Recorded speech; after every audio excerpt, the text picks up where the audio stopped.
society. Others regard it as an amiable, though often inefficient organization for achieving social ends.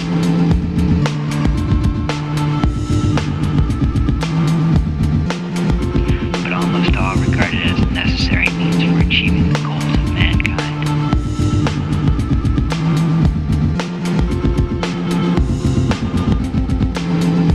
A means to be ranged against the private sector, and often winning in this competition of resources.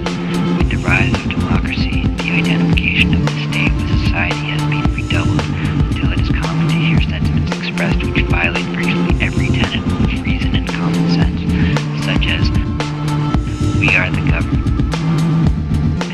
The useful collective term "we" has enabled an ideological camouflage to be thrown over the reality of political life. If we are the government, then anything the government does to an individual is not only just and untyrannical, but also voluntary on the part of the individual concerned. If the government has incurred a huge public debt, which must be paid by taxing one group for the benefit of another,